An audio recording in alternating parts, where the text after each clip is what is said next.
नमस्कार किसान भाई, आप सभी का स्वागत है हमारे YouTube चैनल डी गार्डन में। ज़्यादातर किसान भाई अपने गेहूं की फसलों की बुआई कर चुके हैं और बहुत से किसान भाई अभी अपनी गेहूं की फसलों की बुआई कर भी रहे हैं।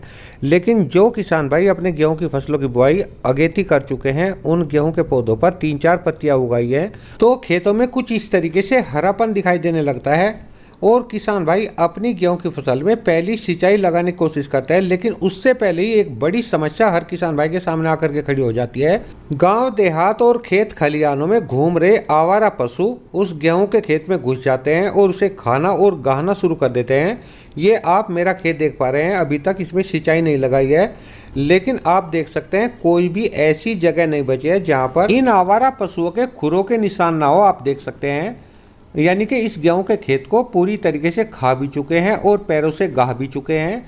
लेकिन बहुत से किसान भाई जैसे ही पहली सिंचाई गेहूं में लगा देते हैं तो उसमें और भी डबल नुकसान होना शुरू हो जाता है, क्योंकि जैसे ही ये आवारा पशु उस खेत में खाने या चरने के लिए घुसते हैं तो गीली मिट्टी होने की वजह से इनके खुरों से काफ़ी ज़्यादातर पौधे जमीन के अंदर धंस जाते हैं और गलाव होकर के मर जाते हैं। तो इस तरीके से ज़्यादातर किसान भाइयों की गेहूँ की फसलें बर्बाद हो रही हैं। आपके पास में भी अगर कोई गेहूं का खेत है और इस तरह का नुकसान देखने को मिल रहा है तो कमेंट करके ज़रूर बताएं कि आप कहां से हैं और आपका कितना नुकसान हो रहा है।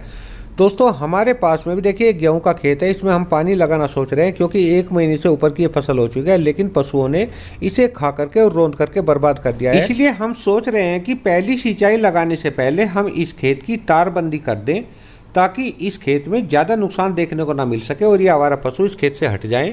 क्योंकि जिस खेत में आवारा पशु हिल जाते हैं लगातार उसी खेत में जाते रहते हैं। आप सभी जानते हैं, जो खेती की बाड़ी करते हैं वे सभी किसान भाई जानते हैं। तो पहला पानी लगाने से पहले आज हम इस खेत की तारबंदी करने वाले हैं। देखिए, तारबंदी कई तरीके से होती है। एक होती है सीमेंटेड पोल से, जो कि काफ़ी कॉस्टली होती है, उसमें थोड़ा समय भी लगता है। और दूसरी होती है बांस द्वारा, यानी कि बम्बू द्वारा उनके डंडे गाड़ करके चारों तरफ को खेत पे तारबंदी की जाती है, जो कि थोड़ी सस्ती पड़ती है और ज़्यादातर किसान भाई इमरजेंसी में इसी का उपयोग करते हैं। तो हम भी आज बांस लेने पहुंच गए हैं। इसके टुकड़े कटवा करके हम अपने खेत पे तारबंदी करने वाले हैं। हालांकि यह ज़्यादा टिकाऊ नहीं है, 2-3 साल ये चल जाता है अगर अच्छा टिकाऊ बांस है।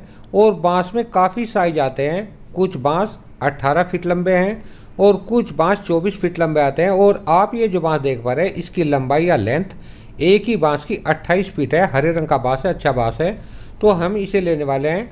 हमने तय कर लिया है लगभग 350 रुपये के आसपास ये हमें एक बांस पड़ गया है। हम इसके 5.5 फीट के टुकड़े करवाने वाले हैं।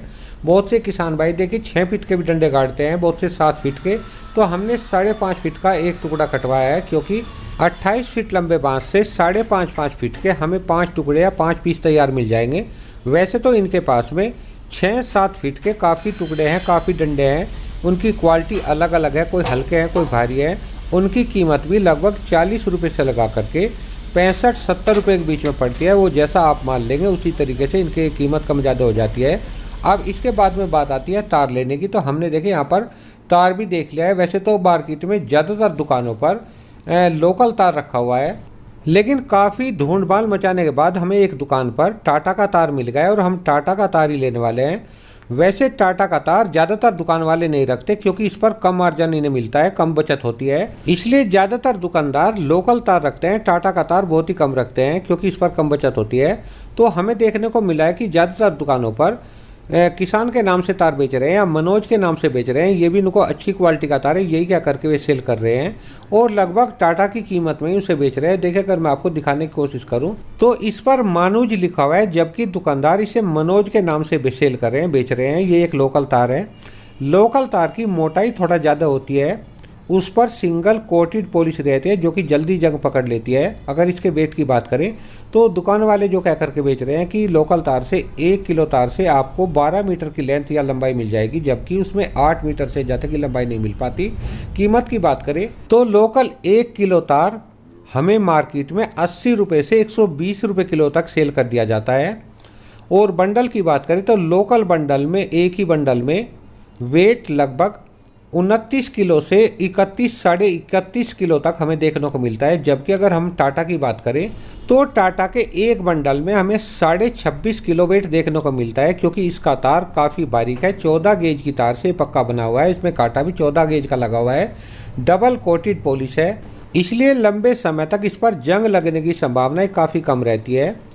इसके 1 किलो तार की बात करें, यानी कि 1 किलो टाटा तार से हमें लंबाई कितनी मिल जाती है, तो जो कंपनी रिक्वायरमेंट है 1 किलो तार से 14 मीटर की रिक्वायरमेंट कंपनी करती है। लेकिन 14 मीटर तो मैं पक्का नहीं कह सकता, हालांकि 12 मीटर तक इसकी लेंथ हमें 1 किलो तार से मिल जाती है।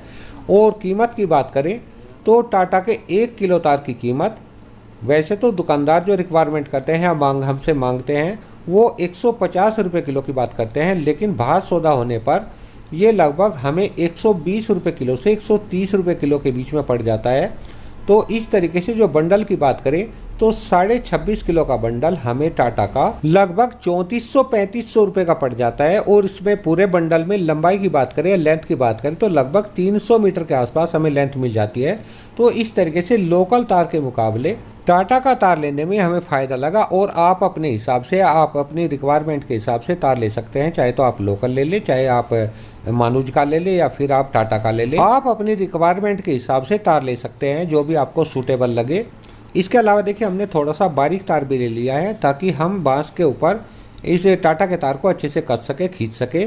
बहुत से किसान भाई देखिए बांस में कांटी से भी तार को रोकते हैं, कांटी या कील ठोक देते हैं, लेकिन कुछ समय बाद ये तार ढीले पड़ जाते हैं, तो इसलिए हर साल इनकी खिंचाई करनी पड़ती है। और अगर हम इसमें देखें कांटी वगैरह ठोकते हैं तो वो कांटी बाद में निकल नहीं पाती, काफ़ी मुश्किल हो जाती है। इसलिए हम तार के टुकड़ों से इसे बांधने वाले हैं ताकि इसे दोबारा से भी खिंचाई कर सके। ये बांस के टुकड़े देखिए हमने गाड़ने शुरू कर दिए हैं, लेकिन आप सभी जानते हैं देखिए हमारी ज़मीन के अंदर काफ़ी दीमक वगैरह है और नमी रहती है, इसलिए बांस के पोल जल्दी गल जाते हैं। इसके लिए हमने बांस के निचले सिरे पर पॉलीथीन ले लिया है और लगभग 1-1.5 फीट तक हमने पॉलीथीन बांध दिया है।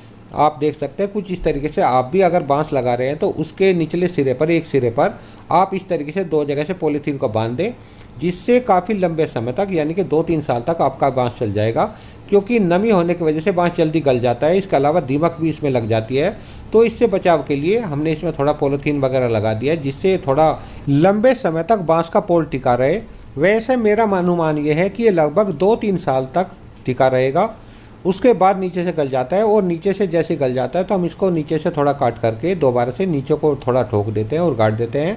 तो इस तरीके से लगभग 4-5 साल ये हमारा बांस का बम्बू या बांस का डंडा चल जाता है। खैर हमारे देखिए बांस के डंडे गड़ चुके हैं, बात आती है कि एक डंडे से एक डंडे की दूरी हम कितनी रखें। देखिए हमने एक डंडे से दूसरे डंडे की दूरी 6 मीटर की रखी है, इनके बीच में जो लंबाई है वो 6 मीटर की है।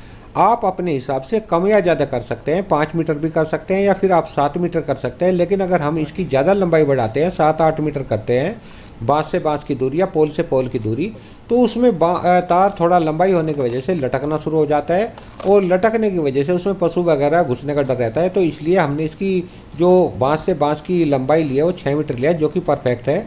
आप भी अपने हिसाब से ले सकते हैं। अब बात आती है तार खिंचाई की, तो देखिए हमने किनारे के बांस पर तार को अच्छे से बांध दिया है। और खिंचाई की बात करें तो देखिए तार का अच्छे से खींचना जरूरी है। इसके लिए देखिए हमने एक जुगाड़ बनाया, अलग अलग किसान भाई अपने तरीके से खींचते हैं। देखिए जो टाटा का तार आता है इस पर जो पकड़ने के लिए ऊपर एक हुक बना रहता है, इसी से हम एक जुगाड़ बनाने वाले हैं खिंचाई का। बहुत ही अच्छी तरीके से आप इस हुक से खिंचाई कर सकते हैं। टाटा के तार पर देखिए ये जो हुक बना हुआ है इस पर यहाँ पर रंग के थोड़े टाके लगे हुए हैं। जैसे आप इसे प्लास से थोड़ा इधर उधर घुमाएंगे तो ये आसानी के साथ में टाके टूट जाएंगे। आप इसको निकाल लें और इसी तरीके से इसका हुक बना लें, जैसा कि आप वीडियो में देख पा रहे हैं।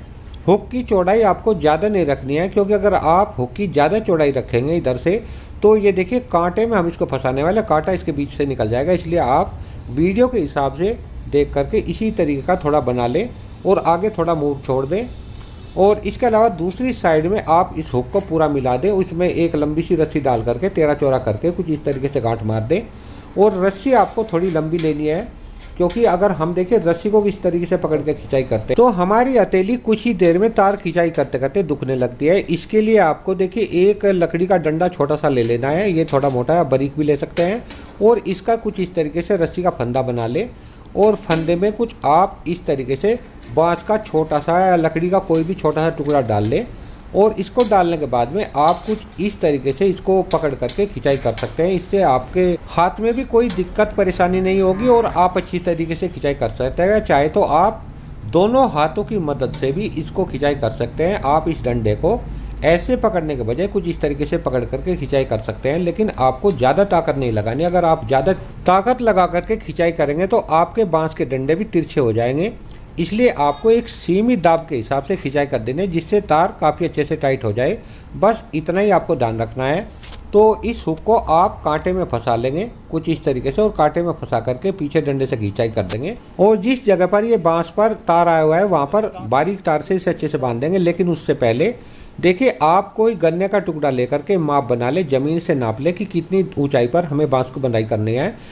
आप इस तरीके से हर पोल पर नपाई करेंगे तो आपकी लाइन बिल्कुल सीधी बनेगी, वरना बिना नापे आप इसको बंधाई कर देंगे तो आप समझ सकते हैं कि कोई तार ऊंचाई पर बन जाएगा, कोई थोड़ा नीचे बन जाएगा, इसलिए देखने में भी वो लाइन अच्छी नहीं लगेगी। और इसके अलावा कोई छोटा मोटा पशु भी उस लाइन के बीच में घुस सकता है, जहाँ पर आपको ज़्यादा चौड़ाई हो जाएगी।